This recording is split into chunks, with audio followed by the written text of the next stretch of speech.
আপনার মোহরে নবুয়তের মধ্যে আমার ঠোঁটটা লাগিয়ে আমার ঠোঁটটারে আমি জাহান্নাম থেকে পরিত্রাণ করাবো। এজন্য প্ল্যান প্রোগ্রাম করে এতক্ষণ আপনার জামাটা খুলতে বলেছি। আপনার উপরে আমার কোনো হক নাই। আমার আব্বা মা, আমার সম্পদ, আমার জীবন আপনার জন্য কুরবান গো নবী। ওয়াকানা বাইনা কাতিফাইহি খাতামুন নবুওয়া, আর পিঠের মধ্যে কাজিররিল হাজালা, কবুতরের ডিমের মতো একটা মাহরুন নবুওয়া ছিল। উনি যে শেষ নবী, উনি যে প্রফেট, দ্য লাস্ট মেসেঞ্জার, এটা প্রমাণ আল্লাহ সিল মেরে দিছে বাম দিকের কাঁধে, ডান দিকে না, কোন দিকে? সাহাবারা যারা এটা দেখেছেন তারা বলেছেন যে আমরা দেখেছি এর মধ্যে কিছু চুলও ছিল, একটু লালচে ছিল, একটু উঁচু ছিল। একদিন বিশ্বনবী বললেন, বান্দার কোনো হক আল্লাহ কোনোদিন ছেড়ে দেয় না। আল্লাহর হক আল্লাহ মাফ করে, বান্দার হকের মাফ নাই। যদিও আমি নবী, আমার উপর যদি কোনো হক থাকে বলো, আমি দিয়ে দেব। কোন সাহাবী দাঁড়ায় না। এক সাহাবী দাঁড়িয়ে বললেন, নবী, যুদ্ধের ময়দানে চাবুক চালানোর সময়, লাঠি চালানোর সময় এক কাফেরকে মারতে যেয়ে আপনার লাঠির বাড়ি আমার পিঠের মধ্যে পড়েছে। আপনি যেহেতু এই কিসাসটা আদায় করতে চান, আপনার পিঠে আমি লাঠির বাড়ি মেরে এটারে শোধবোধ করে দিতে চাই। সাইয়েদনা ওমর ফারুক হাতের জামা এরকম পড়তে শুরু করছে, আয় এদিকে আয়, তোরে শোধবোধ করাই। বিশ্বনবী বললেন, ওমর রাখো, এটা বান্দার হক, মিটাতে দাও। বিশ্বনবী বললেন, আসো, তুমি এসে আমার পিঠে লাঠি দিয়ে চাবুক দিয়ে বাড়ি মারো। সাহাবী বলে, ও নবী, তখন দুর্ভিক্ষের সময়ের যুদ্ধ ছিল, আমাদের গায়ে জামা ছিল না। যখন আপনি আমার চাবুকটা পিঠের মধ্যে মেরেছেন, আমার পিঠে তখন জামা ছিল না। আপনি যদি যথা নিয়মে কিসাসটা আদায় করতে চান, আপনার জামাটা খুলেন, খালি পিঠের মধ্যে বাড়িটা মারিস। এবার আর ওমরে ফারুককে ধরে কে?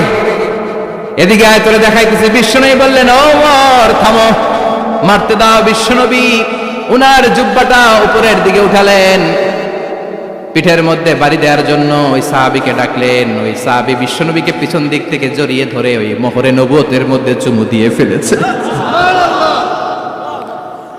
সাহাবী বললেন, নবী গো, এই নাটক করার জন্য আপনি আমারে মাফ করে দিয়েন।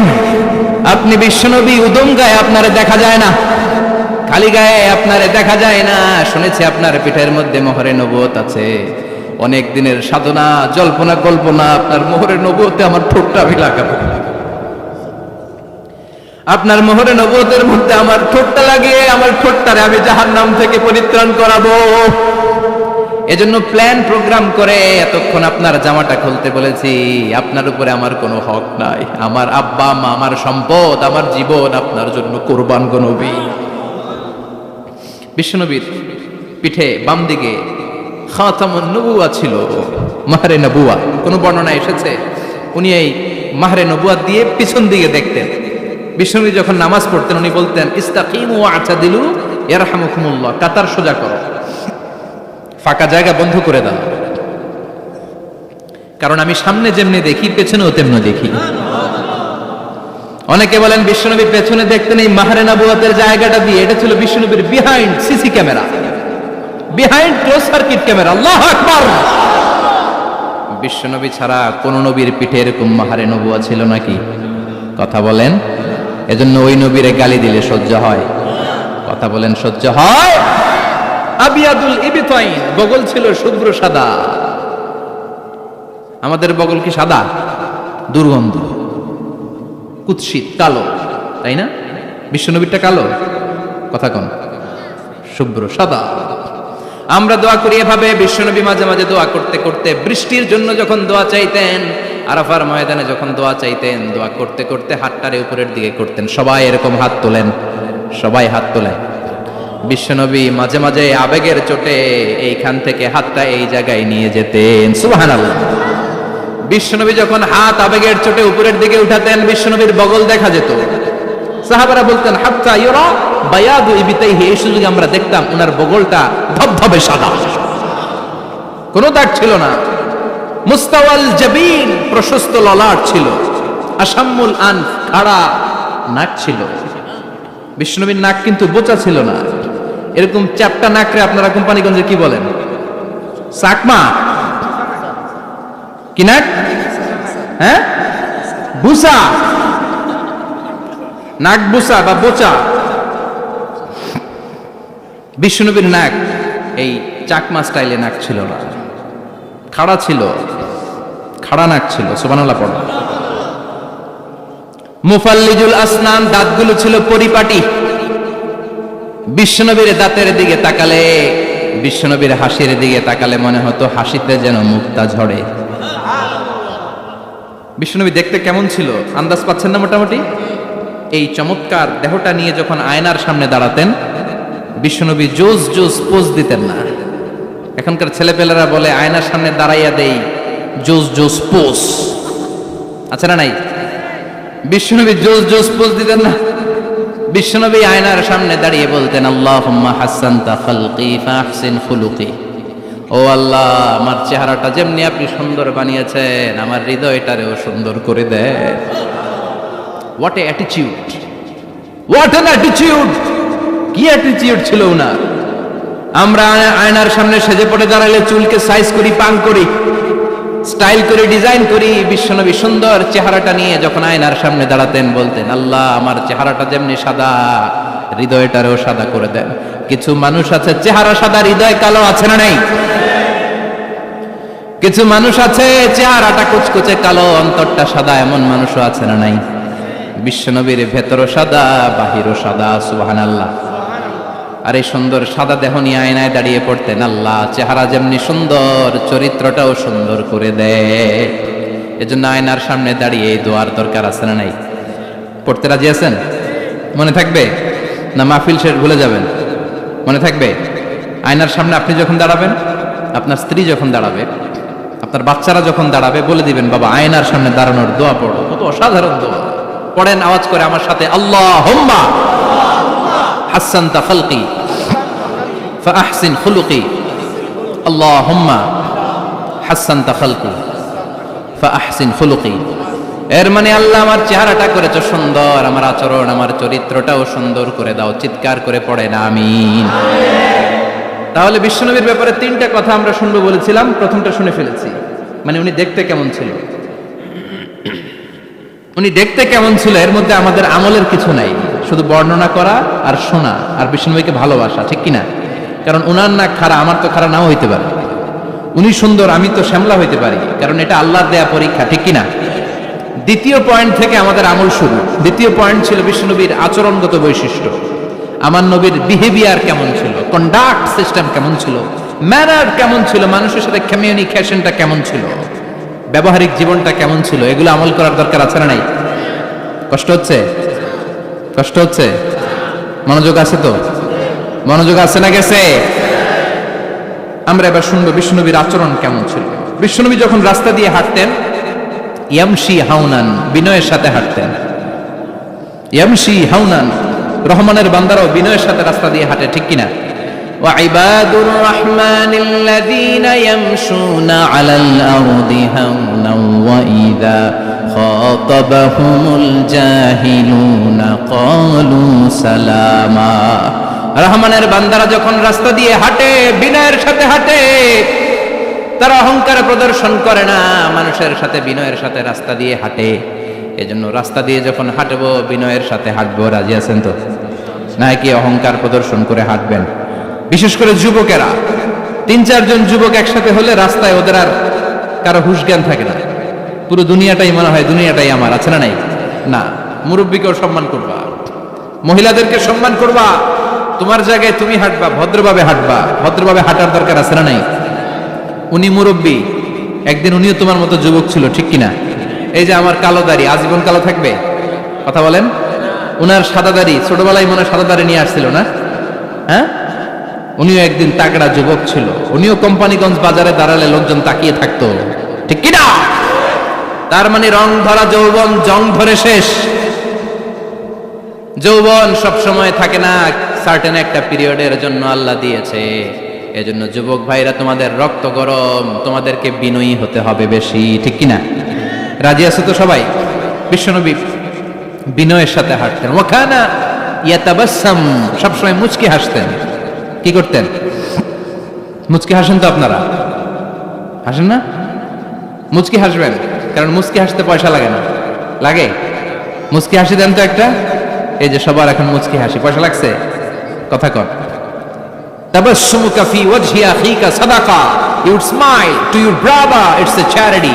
তুমি তোমার ভাইয়ের দিকে তাকিয়ে যে মুচকি হাসবে, এত সদকা দেওয়ার সওয়াব হয়ে যাবে। বিশ্বনবী সব সময় মুচকি হাসতেন। হাসি তিন ধরনের, তাবাসসুম, দিহক, কাহকাহা। কাহকাহা মানে অট্ট হাসি, আলিফ লাইলার দত্তরা যেমন হাসি দেয় ওই হাসি। এটা নামাজের মধ্যে কেউ দিলে নামাজও শেষ, ওযুও। আর দিহক হালকা আওয়াজে হাসি, সামান্য দাঁত দেখা যায় মাঝে মাঝে বিশ্বনবী মজা করে এরকম হাসি দিতেন, কিন্তু সব সময় বিশ্বনবীর ঠোঁটের মধ্যে মুচকি হাসি লেগেই থাকতো। তাহলে আমরা বিনয়ের সাথে হাঁটবো, নাম্বার 1। নাম্বার 2, সবসময় মুচকি হাসবো। রাজি আছেন? ঘরে যেই স্ত্রীকে একটা মুচকি হাসি দিবেন, আজকে রাতেই দিবেন, যেই একটা মুচকি হাসি। রাজি আছেন? হ্যাঁ, ভালোবাসা বাড়াই দিবে কে? কথা কয় না। ভালোবাসার কথা আসলে আওয়াজ কমে যায়। ভালোবাসার কথাও কোরআনে আছে না নাই? আল্লাহু আকবার। আল্লাহ দাম্পত্য জীবনের ভালোবাসা তুমি বাড়িয়ে দাও। ইদাল তাফাতা ইলতাফাতা জামিআন। এই দুই একজন ওঠা বসা করতেছে কেন? ওঠা বসা করা যাবে না, বসেন। আর অল্প কয়েক মিনিট কথা বলবো। এখানে তো অনেক বিশৃঙ্খল, আমি তো বলতেছি না কিছু, অনেক বিশৃঙ্খল হয়ে গেছে মাহফিলটা। ওঠা বসা করা যাবে না, বসেন। 2-4 মিনিট কথা বলে আমরা একসাথে বিদায় নিব। কারণ এই মাহফিলগুলোর একটা সৌন্দর্য আছে, আপনি ওঠা বসা করলে সৌন্দর্যটা নষ্ট হয়। আপনি কি মনে করছেন শুধু এই মিডিয়া কর্মীরাই ভিডিও করে, ফেরেশতাদের ভিডিও নাই? ওয়া কুল্লা শাইইন আহসাইনাহু ফি ইমামিম মুবিন। ফেরেশতাদের ভিডিও ক্যামেরার নাম ইমামুম মুবিন। সুবহানাল্লাহ পড়েন। এই ইমামুম মুবিন নামক ক্যামকর্ডার, এটা দিয়ে তারা রেকর্ড করে নিয়ে যায়। এজন্য ওঠা বসা করলে এটা সুন্দর লাগবে। কথা বলেন। আর উঠবেন কেউ? আর কয়েক মিনিট কথা বলবো, আমরা কেউ উঠবো না ইনশাআল্লাহ। পড়েন। ইদাল তাফাতা ইলতাফাতা জামিআন। বিশ্বনবীর যদি ডানে বায়ে কোথাও তাকানোর দরকার হতো, উনি আর চোখে তাকাতেন না। অনেকে এইভাবে বসে আছে, ডানে এমনে তাকায়, এমনে আছে না নাই? এইভাবে এমনে তাকায়, আছে না নাই? এভাবে তাকানো যাবে না। বিশ্বনবী ডানে তাকানোর দরকার হলে ইলতাফাতা জামিআন, অ্যাবাউট টার্ন, ঘুরে যেতেন, ঘুরে এইভাবে তাকাতেন। আবার বায়ে তাকানোর দরকার হলে বুকটা নিয়ে, শরীরটা নিয়ে ঘুরে যেতেন, এইভাবে তাকাতেন। সুবহানাল্লাহ পড়বেন না? আর চোখে তাকানো কি ভালো স্বভাব? বিশ্বনবী ইদাল তাফাতা ইলতাফাতা জামিআন, যেদিকে তাকাবেন ওদিকে ফুললি মনোনিবেশ করতেন, তারপরে তাকাতেন। সুবহানাল্লাহ পড়েন। ওয়া কানা মুস্তাহিয়ান, লাজুক ছিলেন, বেশ লাজুক। এখন সমাজে লাজুকতা নাই, লাজ শরম আমরা হারাতে বসেছি, ঠিক কিনা?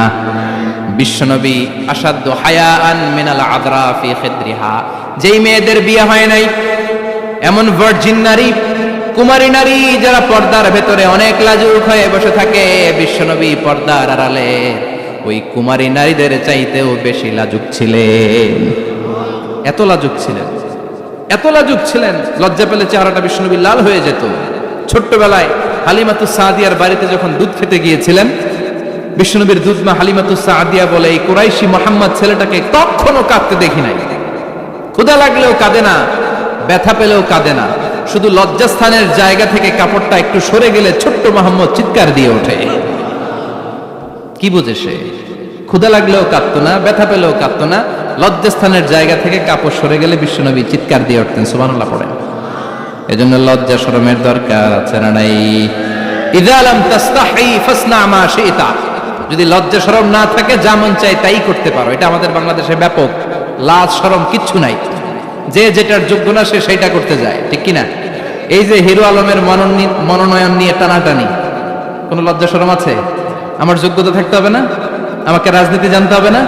আমাকে যদি আজকে বলে মিজানুর রহমান আজহারী আপনি অনেক কোয়ালিফাইড লোক, আপনি কালকেই দেশের প্রধানমন্ত্রী, আমি ওই জায়গায় বেহুশ। কারণ আমার নাই কোনো রাজনৈতিক জ্ঞান, নাই কোনো ডিপ্লোম্যাটিক জ্ঞান, নাই কোনো কূটনৈতিক জ্ঞান, এই কাজ আমার নয়। এজন্য লাজুকতার বড় দরকার। যেখানে যার বসা দরকার সে সেখানে যাবে। কিয়ামতের আগে যেই লোক যেই চেয়ারে বসার দরকার ওই লোক ওই চেয়ারে বসবে না। এটা হলো কিয়ামতের আলামত। জোরে কোন ঠিক কিনা? সভাপতি হওয়ার যোগ্যতা নাই, সভাপতি হয়, আছে না নাই? সেক্রেটারি হওয়ার যোগ্যতা নাই, সেক্রেটারি হয়, এরকম সমাজে আছে না নাই? নেতা হওয়ার যোগ্যতা নাই, নেতা হয়, আছে না নাই? সবগুলো কিয়ামতের আলামত। আমার বিশ্বনবী এমন লাজুক ছিলেন, বিশ্বনবীর মতো এমন লাজুক নবী আর কেউ ছিল নাকি? কথা বলেন। ওয়া কানা আসহাবুল মাইমানা, বিশ্বনবী ডানপন্থী ছিলেন। কি পন্থী? কি পন্থী? মুষ্টিবদ্ধ ডান হাতটাকে এরকম উপরের দিকে করেন আর চিৎকার করে বলেন বিশ্বনবী কোন পন্থী ছিল? আমরা কোন পন্থী? জান্নাতে কারা ঢুকবে? কোন বামপন্থীর স্থান জান্নাতের ভেতরে হবে? চিৎকার করে বলেন, কোন নাস্তিক জান্নাতে ঢুকতে পারবে? এজন্য নবীদের মতো ডানপন্থী হতে হবে, যেরকম ঠিক কিনা? বিশ্বনবী সব ভালো কাজগুলো ডান দিক দিয়ে করতে পছন্দ করতেন। জামা পরলে ডান দিক দিয়ে, খাবার বিতরণ করলে ডান দিক দিয়ে, মুসাফা করা শুরু করলে ডান দিক দিয়ে ভালো কাজ বিশ্বনবী পছন্দ করতেন। সুবহানাল্লাহ পড়েন। আসহাবুল মাইমানা, বিশ্বনবী মেহমানদারি করতে পছন্দ করতেন। আমরা করি তো? মেহমানদারি করান? মেহমান ঘরে আসলে ভালো লাগে? খারাপ লাগে কার কার দেখি? সবার ভালো লাগে, কিন্তু আমরা অনেকে খুশি হই না। মেহমান আসলে নাখোশ হই, নিজেই খাইতে পাই না। মেহমান আইসে কে? খাওয়ামু করতে, খাওন নাই, যেন ও খাওন বানাইছে। খাওন পাঠায় কে? রিজিক দেয় কে? গোটা বিশ্বের সবাই মিলে আমরা একটা চাল বানাতে পারবো নাকি? ওমিয়া চাইনিজ চাউল না, চাইনিজ ডিম না, ওগুলো সবাই পারে, ঠিক কিনা? আল্লাহর বানানো ন্যাচারাল চাল, গাছের মধ্যে হওয়া যেই চাল, ধান আল্লাহ তৈরি করেছে, এরকম ধান, এরকম একটা পেয়ারা, এরকম ছোট্ট একটা কমলার টুকরা গোটা বিশ্বের সবাই মিলে বানাতে পারে নাকি? এজন্য রিজিকের মালিক কে? মেহমান আপনার রিজিকে ভাগ বসাতে আসে না, সে তো তার রিজিক নিয়ে আসে, সে আরো এসে আপনার রিজিকে বরকত ঢুকিয়ে দিয়ে যায়। চিল্লা এখন ঠিক কিনা? কারণ আমরা বরকতে বিশ্বাসী। বরকত বিশ্বাস করেন? 5 লাখ টাকা মাসে কামায়, ডাইন হাতে বা হাতে, আছে না নাই? হালাল হারাম ইচ্ছা মতো কামায়, মাস শেষে কিচ্ছু থাকে না, এরকম ডাকাইত আছে না নাই? হসপিটালের একটা বিল পরিশোধ করতে 3 লাখ চলে যায়, ঋণের বোঝায় জর্জরিত, রাতে ঘুম নাই, তার মানে বরকত নাই। আরেকজনের বেতন 20,000, কয় হাজার? বাড়ি ভাড়া 6,000, বাজার খরচ 6,000, ছেলে মেয়ের স্কুলের বেতন 6,000, বেড়ায় দান করে আরো 1,000, আরো থাকে। সুবহানাল্লাহ পড়েন। দিস ইজ কল্ড বারাকা। 20,000 বেতনের ভেতরে বারাকা ছিল। 5 লক্ষ ইনকাম, 1 টাকাও নাই, ঠিক কিনা? এজন্য কোটি টাকার মালিক দেখলে মনে করবেন না অনেক সুখ। এই দুনিয়ার জীবনটা ধোঁকা, মোহাচ্ছন্ন হয়ে আছি আমরা। এটা ধোঁকা, এটা মরিচিকা, এটা চাকচিক্যময় একটা জায়গা। মৃত্যুর পর মনে হবে একটা দুঃস্বপ্ন ঘটেছিল আমার। বিশাল এক জগৎ পড়ে আছে সামনে। দুনিয়াটাই ধোঁকা, দুনিয়াটাই মোহের জায়গা। আমরা সবাই মোহাচ্ছন্ন হয়ে আছি। দুনিয়ার উদাহরণ হলো 3টা লাশ আর 4টা স্বর্ণের টুকরার সমান। 3 জন যুবক কাজের জন্য বেরিয়েছে, পথিমধ্যে 4টা স্বর্ণের টুকরা পেয়েছে। যুবক কয়টা? স্বর্ণ পাইছে কয়টা? মহা খুশি, খুশিতে বাকবাকুম, 4টা স্বর্ণের বড় বড় টুকরা পেয়েছে। আমরা আজীবন খেলে বসে খেয়ে যেতে পারবো, কিচ্ছু লাগবে না আমাদের। 3 বন্ধু বলে ভাগ করি, আরেকজন বলে ক্ষুধা লাগছে। একজন যা বাজার থেকে রুটি কিনে নিয়ে আয়, খাওয়ার পরে ভাগ করবো। একজন রুটি কিনতে গেল, শয়তান 2টারে বুঝায়, ওইটারে মারতে পারলে ভাগ বটোয়ারা সহজ হবে। তোরা 2 জন স্বর্ণ 4টা, তুই নিবি 2টা, ও নিবে 2টা। হিসাব সহজ না? 2 বন্ধু প্ল্যান করছে, ওইটারে মাইরা তুই 2টা, আমি 2টা। যেটা রুটি আনতে গেছে প্ল্যান করেছে, রুটির মধ্যে বিষ মিশায় নেই। কি মিশাবো? বিষ। তাহলে বিষ খাওয়া রুটি খেয়ে ওই 2টা শেষ, সব পাবে আমি পাবো, ভাগাভাগির কিছু নাই, সব যাবে আমার কাছে। 4টা স্বর্ণের টুকরার মালিক আমি। রুটির মধ্যে বিষ মেখে নিয়ে এসেছে। ওই 2 বন্ধু প্ল্যান অনুযায়ী ওইটারে ধরে মেরে ফেলছে। এবার মহা খুশি। এক বন্ধু কয়, এবার তো ভাগ বটর আর কিছু নাই, তুই 2টা, আমি 2টা, আগে খাইয়া লইস। আগে খাওয়ার পরে এই 2টাও নাই। 3টা লাশ, 4টা স্বর্ণের টুকরা। এটাই তো দুনিয়ার জীবন, ঠিক কিনা? আসল জীবন কবর থেকে শুরু হবে, কোন ঠিক কিনা? একদিন মাটির ভেতরে হবে ঘরে মন আমার, কেন বাঁধো দালান ঘরে মন আমার, কেন বাঁধো দালান ঘর, ঠিক কিনা? দুনিয়ার জীবন আসল জীবন না, এটা মরিচিকা, এটা ধোঁকা, এটা মোহ, এটা শয়তানের চাকচিক্য। আসল জীবন কবরের জীবন। আসল জীবন সামনে পড়ে আছে, এজন্য বরকতে বিশ্বাস করি আমরা, ঠিক কিনা? ল্যান্ড ক্রুজার দাপিয়ে বেড়ায়, বড় বড় টাওয়ারের মালিক, অনেক সম্পদের মালিক। এটা দেখেই মনে করবেন না অনেক সুখে আছে, ঘরে যেয়ে দেখেন কোনো সুখ নাই। ঠিক কিনা? সাধারণত টাকা যার বেশি দুঃখ তার বেশি, টাকা যার কম সুখ তার বেশি। সুবহানাল্লাহ পড়েন। আল কানাআতু মিনাল ইসলাম। এজন্য আমার শ্রমিক ভাইয়েরা, আপনাদের এক পা জান্নাতে এমনিই ঢুকে আছে। নামাজ পড়বেন, মা বাবার খেদমত করবেন, ইসলামের নিয়মগুলো মানবেন, দ্বিতীয় পাটাও জান্নাতে ঢুকায় দিবে কে? আর যারা কোটি কোটি টাকার পাহাড় বানিয়েছে, ওদের হিসাবের ফিরিস্তি অনেক বড়। বিশাল বাড়ির মালিক, ল্যান্ড ক্রুজার চালায়, সাবরোলেট চালায়, পোরশে, ফারারে, ল্যাম্বরগিনি চালায়, আছে না নাই? ঘরে সুখ নাই, রাতে ঘুম নাই, টেনশন আর টেনশন। 4টা ট্যাবলেট খেয়ে আধা ঘন্টা ঘুমাতে পারে না, এরকম ধনী আছে না নাই? সব ধনীরা আবার এক পাল্লায় মাইপেন না। হালাল পন্থায় মাথার ঘাম পায়ে ফেলে যেই ধনী ব্যবসায়ীরা বড় লোক হয়েছে, ওদের ঘরে ঠিকই শান্তি আছে। তার মানে টাকা যার বেশি, ওষুধ তার বেশি, কিচ্ছু খেতে পারে না। দেখবেন ধনীদের খাবারের ডায়েটে থাকে ভেজিটেবলস আইটেম, ঠিক কিনা? এমনি হজম হয় না, আবার ডাক্তারের কাছে গেলে বলে কিচ্ছু খাবেন না, খালি ঘাস খাবেন। কি খাবেন? মানে ভেজিটেবল খাবেন, সবজি খাবেন তো সুস্থ থাকবেন, আছে না নাই? ঘুম নাই, শান্তি নাই। এই যে কোম্পানিগঞ্জ বাজারের যারা কুলি মজুর শ্রমিক, এদের ঘুমে ঝামেলা আছে? কথা বলেন। ধনী পয়সাওয়ালা কোটিপতি, সে ঘুমের ট্যাবলেট খায়। ঘুমের জন্য যে ট্যাবলেট লাগে রিক্সাওয়ালা ওইটাই জানে না, ঠিক কিনা? 1000 কোটি টাকার মালিক হলে বাড়ি কিনা যায়, গাড়ি কিনা যায়, সুখ কিনা যায় না। কোম্পানিগঞ্জ বাজারে সুখ বিক্রি হয় এমন দোকান আছে নাকি? কথা কন, একটাও নাই। কি করলেন আপনারা? সুখের দোকান দিতে পারলেন না। কি আজীব তামাশা! টাকা দিয়ে সুখ কিনা যায় না, গাড়ি কিনা যায়, বাড়ি কিনা যায়, কিন্তু সুখ নো ওয়ে, কেনা যায় না। টাকা হলে জাজিম কিনা যায়, বালিশ কিনা যায়, ঘুম কিনা যায় না। ঘুম কিনা যায়? ফার্মেসিতে ডাক্তারের কাছে যে যদি বলেন 2000 টাকার ঘুম দেন, দিবে? ডাক্তার কি বলবে? দূর মিয়া, আমারই ঘুম আসে না, তোমারে আমি ঘুম বিক্রি করুন। আছে না নাই? শ্রমিক ভাই, রিক্সাওয়ালাদের ঘুমের ঝামেলা নাই। যেখানে রাই তো ওইখানেই, যেখানে রাই তো ওইখানেই কাই। ওর মাথা লাগতে দেরি বিছানায়, নাক ডাকতে দেরি হয়, ওর নাকের ডাকের আওয়াজে ট্রাকের ইঞ্জিনও ফেল, ঠিক কিনা? এজন্য আমরা বরকতে বিশ্বাসী। অল্প খাবো, অল্প পড়বো, অল্প জমাবো, অল্পের ভেতরে বরকত দিয়েছে কে? এজন্য মেহমান আসলে বিশ্বনবী খুশি হতেন, আমরাও মেহমান আসলে খুশি হব। রাজি আছি না নাই? সবাই রাজি? মেহমানদারি করাবেন তো? এরপরে বিশ্বনবী ইনসাফ করতেন। কি করতেন? ইনসাফ করতেন। বিচার করার সময় বিশ্বনবী ইনসাফ করতেন। গোটা বিশ্বকে ইনসাফ শিখিয়েছেন বিশ্বনবী। আমাদের দেশেও তো ইনসাফ হয় না? হাইকোর্টে, সুপ্রিম কোর্টে, গ্রাম্য সালিশে আছে, আছে। আহা, আহকামুল হাকিমিনের দরবারে সবগুলো বিচার আবার বসবে। চিল্লায় বলেন ঠিক কিনা? অমিয়া দুনিয়াতে বিচারপতি বিচারের রায় দেয়, ওই বিচারপতিরও বিচার আছে না নাই? সবচেয়ে বড় বিচারপতির নাম কি?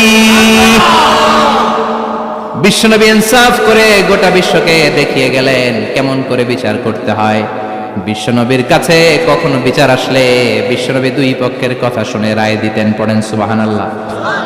সব সময় দুই পক্ষের কথা শুনে রায়। এখন কি দুই পক্ষকে সমান প্রিভিলেজ দেয়া হয়? কথা বলেন। কারণ কোরআন দিয়ে বিচার হয় না। কোরআন দিয়ে বিচার হোক আমরা চাই কি চাই না? আমার সংসদ ভবনের ভেতরে কোরআনের আইন দিয়ে সংসদ ভবন কায়েম হোক আমরা চাই কি চাই না? সেনাবাহিনীর ভেতরে দরবার হলগুলোতে যখন আলোচনা বসে কোরআন মাঝখানে থাকবে, চিল্লায় বলেন ঠিক কিনা? দেশের সবগুলো ক্যান্টনমেন্টের ভেতরে কোরআন থাকার দরকার আছে না নাই? সবগুলো আদালতের ভেতরে কোরআন থাকার দরকার আছে না নাই? কোরআনের আইন অনুযায়ী আমার দেশের সব নিয়ম কারণ চলবে আমরা চাই কি চাই না? এই কোরআনের আইনের বিরুদ্ধে যদি কোনো আইন পাশ করা হয়, আমরা ওই আইনের বিরুদ্ধে চিৎকার করে বলেন ঠিক কিনা? আমরা এই কোরআনের জন্য সব বাজি রাখতে রাজি আছি। আমরা জীবন বাজি রাখতে রাজি আছি। আমরা দেহের তাজা রক্ত বিলিয়ে দিতে রাজি আছি। জোরে বলেন ঠিক কিনা? কোরআনের জন্য কে কে ময়দানে থাকতে রাজি আছেন? হাত উঁচু করে আল্লাহর দেখা।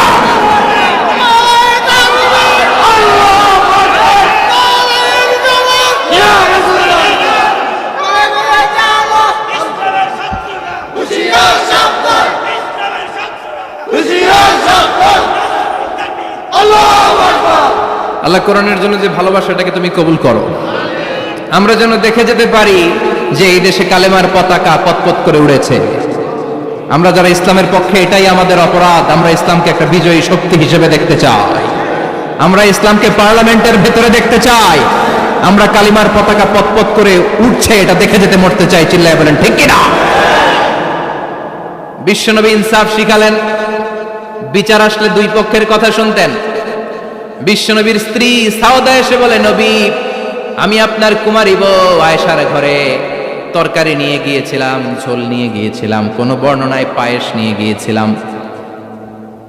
তরকারি দেওয়ার পরে আপনার স্ত্রী রেগে বলে, তরকারি দিলা কেন? আমি কি তরকারি রাঁধতে পারি না? আনলা কেন? রাগের চোটে তরকারির ঝোল নিয়ে পায়েস নিয়ে আমার গালের মধ্যে মাখিয়ে দিয়েছে আপনার বউ। আপনি তো শ্রেষ্ঠ বিচারক, ও নবী বিচার করে দেন। দুই বউয়ের মধ্যে ঝগড়া আছে না নাই? বিশ্বনবী সাউদার কথা শুনলেন, মা আয়েশাকে ডেকে পাঠালেন। মা আয়েশারে বললেন, ও আয়েশা, আসলে এমনটা করেছো নাকি? মা আয়েশা বলে, নবী, তখন আমার মেজাজটা বড্ড গরম ছিল, রাগের মাথায় ঝোল নিয়ে আমি সাউদার মুখে লাগিয়ে দিয়েছি। আসলে কাজটা কথা শুনে রায় দেয় নাই, ঠিক কিনা? দুইজনের কথা শুনে বিশ্বনবী বললেন, আমার আদালতের রায় হচ্ছে কিসাস, টিট ফর ট্যাট। যেমন করেছো তেমন, ঘুষি মারলে ঘুষি, গুতা মারলে গুতা, ঠেলা মারলে ঠেলা। আচ্ছা না নাই? সাউদাকে যেমনি তুমি পায়েস মাখিয়ে দিয়েছ, সাউদাও পায়েসের বাটি থেকে কিছু পায়েস নিয়ে আয়েশার গালে মাখো। সুবহানাল্লাহ পড়েন। সাউদাও বিশ্বনবীর রায় অনুযায়ী বাটি থেকে পায়েসের ঝোল নিয়ে মা আয়েশার গালের মধ্যে মেখে দিলেন। মা আয়েশা কি আর করবেন, হেসে দিলেন। সাইয়েদাতুনা সাউদাও হাসলেন, বিশ্বনবীও হাসলেন। আরশের উপর থেকে খুশি হয়ে গেল কে? এজন্য কোরআন দিয়ে যদি, কোরআনের নিয়ম দিয়ে যদি, বিশ্বনবীর শেখানো পন্থায় যদি বিচার হয়, ওই বিচারের মধ্যে ইনসাফ থাকবে, জুলুম থাকবে না।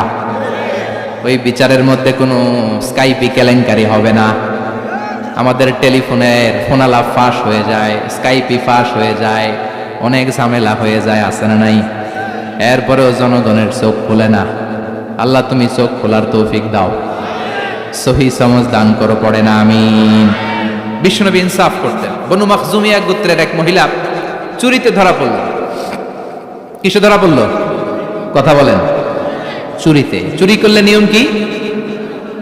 লাউ চুরি করলে, আম চুরি করলে, কলা চুরি করলে হাত কাটা যাবে না, এটা বড় চুরি।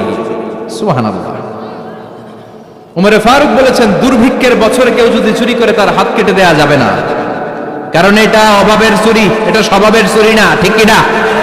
ঘরে খাবার নাই, পেটে দানা পানি নাই, লাউ চুরি করছে, মুরগি চুরি করছে, এই চোরের হাত কেটে দিও না, কারণ সে ক্ষুধার্ত। পেটে খাবার আছে, গায়ে জামা আছে, সমাজে সম্মান আছে, তারপরেও পুরো দেশটা খেয়ে ফেলতে চায়, এরকম ডাকাত আছে না নাই? দেশের টাকা পাচার করে, ব্ল্যাক মানি করে, এরকম ডাকাত আছে না নাই? ঘুষ খেতে খেতে পেটটা এরকম হাতির মতো মোটা করেছে, এরকম ডাকাত আছে না নাই? দেশের সবকিছু লুণ্ঠন করে, এরকম আছে না নাই? এই ডাকাতদের হাত কাটার মধ্য দিয়ে হাত কাটার প্রোগ্রাম শুরু করতে হবে।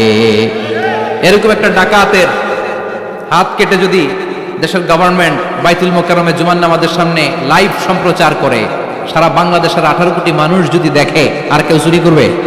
চুরি করার আগে 3 বার লাভ দিবে, যেরকম, ঠিক কিনা? বনু মাখজুমিয়া গোত্রের এক নারী চুরিতে ধরা পড়ল। ভেরি প্রেস্টিজিয়াস এন্ড ডিগনিফাইড ফ্যামিলির মেয়ে। এলাকায় সম্ভ্রান্ত কিছু ফ্যামিলি থাকে না, এরকম বড় ফ্যামিলির মেয়ে। সব সাহাবারা বলল, এখন যদি নবী হাত কেটে দেয় মদিনাতে তো মারামারি হবে। ওসামা বিন যায়েদকে বলল, ওসামা, তুমি বিশ্বনবীর সবচেয়ে প্রিয় পাত্র, হুব্বু রাসূলিল্লাহ, তুমি যাও বিশ্বনবীরে বলো হাত যেন কেটে না দেয়।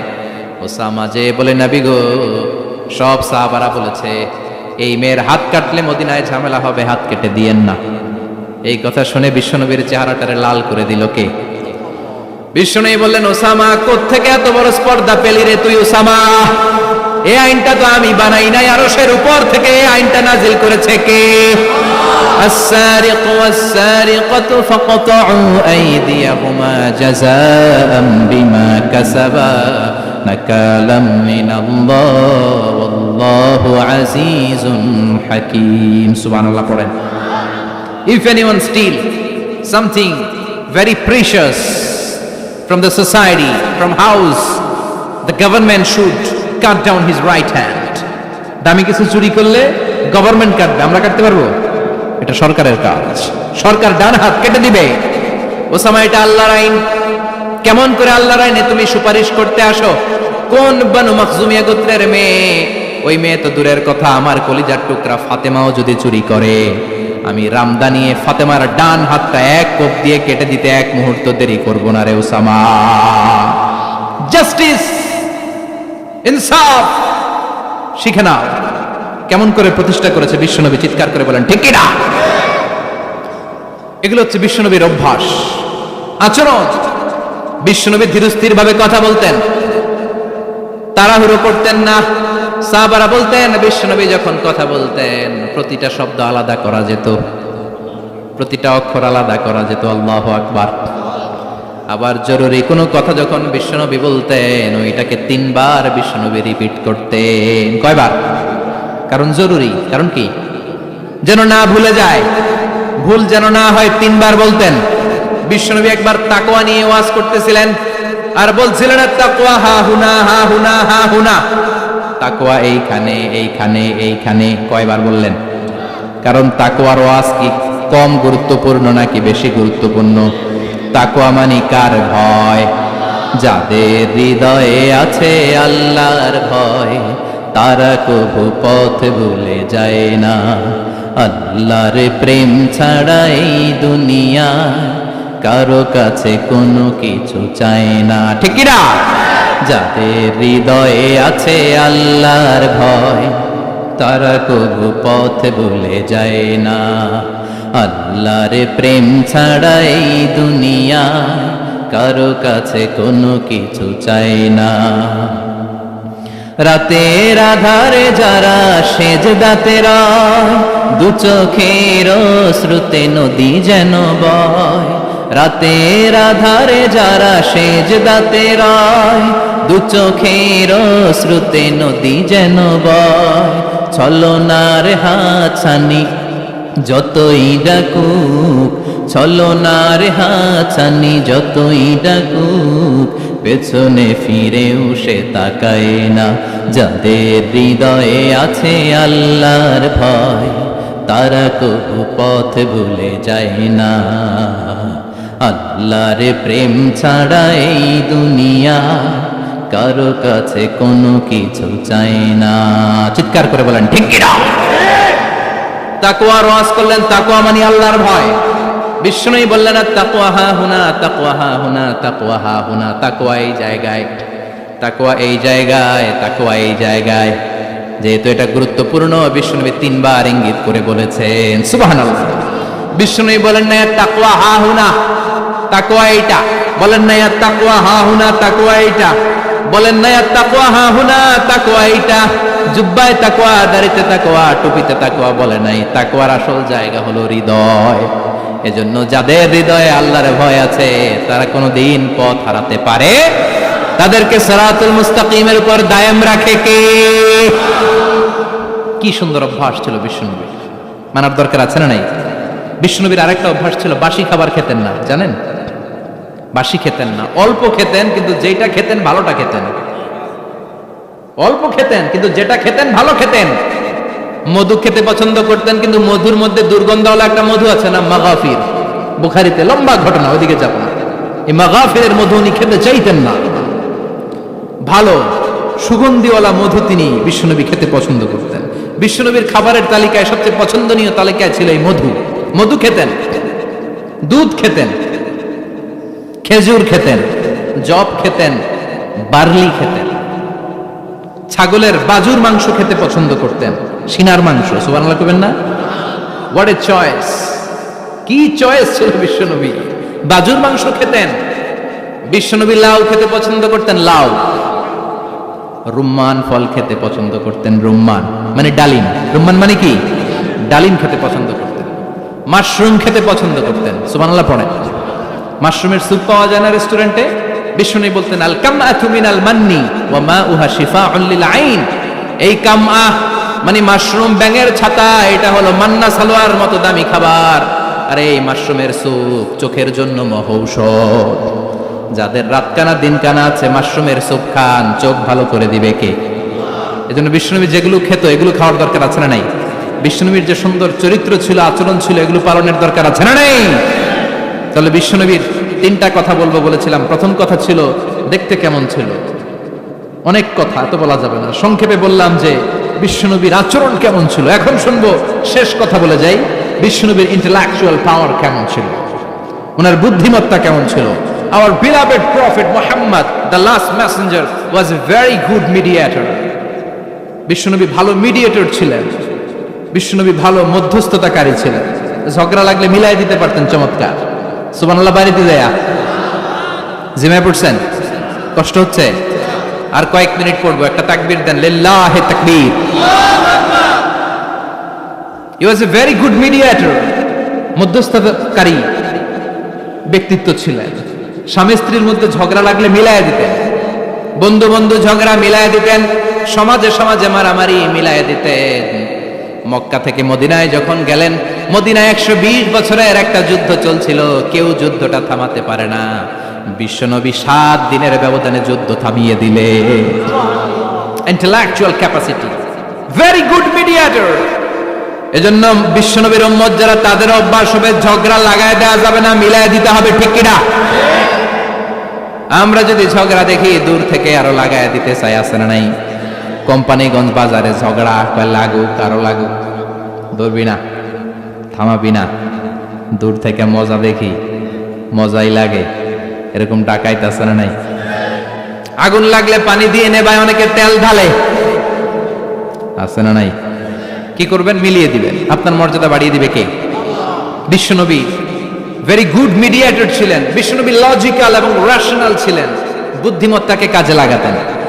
এক সাহাবী এসে বলে, নবী ইযান লি বিজিনা, আমারে জিনার অনুমতি দেন। কিসের অনুমতি? কার কাছে অনুমতি চাইলো? অন্যান্য সাহাবারা এই যুবক ছেলেটাকে ধমকাতে লাগলো, বসো, এই মিয়া বসো, বিশ্বনবীর কাছে কি কথা বলে এগুলা? ওই যুবক বসে রইল। বিশ্বনবী কাজ সারলেন, এরপর বললেন, আইনাস শাবাব, ওই যুবকটা কোথায়, এদিকে আসো, কি চাইছো বলো। কয়, বিশ্বনবী আপনি আমারে জিনা করার অনুমতি দেন। বিশ্বনবী যুবকটারে কাছে ডেকে আনলেন, বললেন, ও যুবক, তোমার ঘরে বোন আছে কিনা? কয় আছে। তোমার বোনের সাথে কোনো পুরুষ জিনা করুক, তোমার কেমন লাগবে? সে বলে, আমি এই পুরুষটারে হত্যা করব। হত্যা করবা? ওকে, ডান। তোমার ঘরে মা আছে কিনা? আছে। তোমার মায়ের সাথে পর পুরুষ জিনা করবে, কেমন লাগবে? কয়, আমি সাইজ করবো ওরে। তোমার ঘরে স্ত্রী আছে কিনা? আছে। তোমার স্ত্রীর সাথে যদি কেউ জিনা করে কেমন লাগবে? বলে, আমি তারে ছাড়বো না। বিশ্বনবী বললেন, তাহলে যেই মহিলার সাথে তুমি জিনা করবা, সেও তো কারো বোন, সেও তো কারো স্ত্রী, সেও তো কারো মা, ঠিক কিনা? সুবহানাল্লাহ, হোয়াট অ্যান ইন্টেলেকচুয়াল ক্যাপাসিটি। যুবক বলে, তাই তো, এভাবে তো ভাবি নাই। আমি যার সাথে পাপ করব সেও তো কারো বোন হবে, সেও তো কারো মা হবে, সেও তো কারো স্ত্রী হবে। ও নবী, আপনি আমারে মাফ করে দেন, আমার জন্য দোয়া করে দেন, যেন তাকওয়ার উপর জীবন প্রতিষ্ঠা করতে পারি। লজিক্যালি জিনিসকে সলভ করার চেষ্টা করতেন। মুআয ইবনে জাবালকে বিশ্বনবী সাল্লাল্লাহু আলাইহি ওয়াসাল্লাম ইমাম বানিয়ে পাঠালেন। উনি ইমামতি করতে গেলেন এক মসজিদে। মাগরিবের সালাতে উনি লম্বা কেরাত ধরলেন। এশার নামাজ শুরু করলেন সূরা বাকারা দিয়ে, কোরআনের সবচেয়ে ছোট সূরা। হ্যাঁ, বড়? কত বড়? বিশাল বড়। এখন ওই এলাকার মুসল্লিরা ছিল কৃষক মুসল্লি। এক কৃষক মুসল্লি সাহাবী নামাজের পেছনে দাঁড়ালেন, দেখলেন বাকারা দিয়ে ধরছে, কেরাত শেষ হয় না, আর দাঁড়িয়ে থাকতে পারে না, পায়ে ব্যথা করে, পিঠে ব্যথা করে। কিছুক্ষণ পর রেগে মেগে নামাজ ছেড়ে দিয়ে বারান্দায় নামাজ পড়ে বিশ্বনবীর কাছে বিচার দিতে গেলেন। যে বললেন, নবী এমন ইমাম পাঠাইছেন এশা পরে বাকারা দিয়া। বিশ্বনবীকে সর্বনাশ, মুআয তো ভেজাল লাগাই ফেলতেছে। ডেকে পাঠালেন, সহিহ বুখারীর বর্ণনা। বিশ্বনবী বললেন, মুআয, what are you doing there?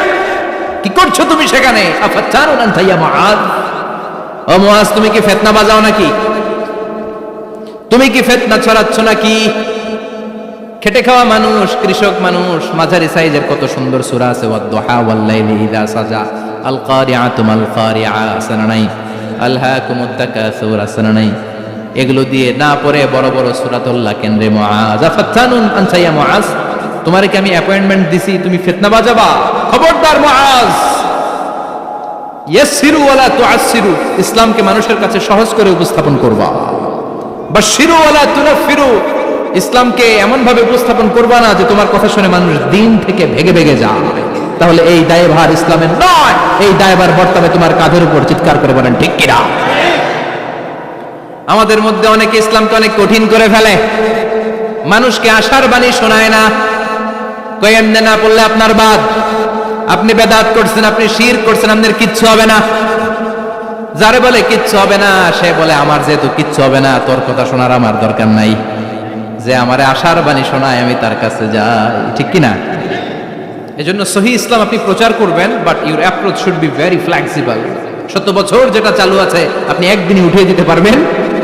It's not a logical approach. বিশ্বনবীর অ্যাপ্রোচ, বিশ্বনবীর রেশনাল ক্যাপাসিটি এমনটা ছিল না। সহজভাবে বুঝাবেন, আদ-দীন ইউসরুন লা উসরা ফি, দিনটা হলো সহজ, দিনের মধ্যে কাঠিন্যতা নাই। সুবহানাল্লাহ, কি ক্যাপাসিটি! আমি যেমনি আপনাদেরকে নিয়ে বসে ওয়াজ করতেছি, বিশ্বনবী ওয়াজ করতেন, তবে সংক্ষিপ্ত ওয়াজ। আমরা আধা ঘন্টা করে যদি রাখতে চাই, হুজুর আরো আধা ঘন্টা করেন, তো আরো আধ ঘন্টা করে যদি শেষ করতে চাই, হুজুর আর 10 মিনিট করেন। হুজুর ওয়াজ অনেক টেস্ট লাগে, হুজুর নামাজ টেস্ট লাগে না। আচ্ছা না নাই? ওয়াজ ভাল লাগে, নামাজ ভাল লাগে না, কিন্তু বিশ্বনবীর ওয়াজ ছিল সংক্ষিপ্ত। আর বিশ্বনবী বলতেন, one of the minor sign before the day of judgement, your lecture will be longer, your সালাত উইল বি শর্টার। কিয়ামতের আগে তোমাদের লেকচার, ইসলামী লেকচার লম্বা হবে, নামাজ হয়ে যাবে সংক্ষিপ্ত। এই আলামত সমাজে আছে না নাই? বিশ্বনবী সংক্ষিপ্ত কথা বলতেন, আর ওনার বুদ্ধিবৃত্তিক ক্যাপাসিটি কাজে লাগিয়ে তিনি বুঝাতেন। হাত দিয়ে ইঙ্গিত করতেন, আঙ্গুলের বিভিন্ন ব্যবহার সমাজে আছে না নাই? এরকম করলে এটারা লাইক বলে না, এরকম করলে বলে ডিসলাইক। আবার ক্রিকেটে এরকম করলে কয় ছক্কা, আবার একটা উড়াইলে কয় তুই যা। একটা মানে কি? আবার বিজয় দেখায় কেমনে? কথা কন, ভিক্টরি। আছে না নাই? বিশ্বনবীও এটাকে মডার্ন টিচিং মেথোডোলজি বলে। আধুনিক শিক্ষা পদ্ধতিতে এখন দেখবেন যে আগে ব্ল্যাক বোর্ডে লিখতো, এখন হোয়াইট বোর্ডে লিখে মার্কার দিয়ে। আগে বই থেকে বুঝাতো, এখন ভিজুয়ালাইজ করে, ভিডিও দেখিয়ে শেখানো হয়। ঠিক কিনা?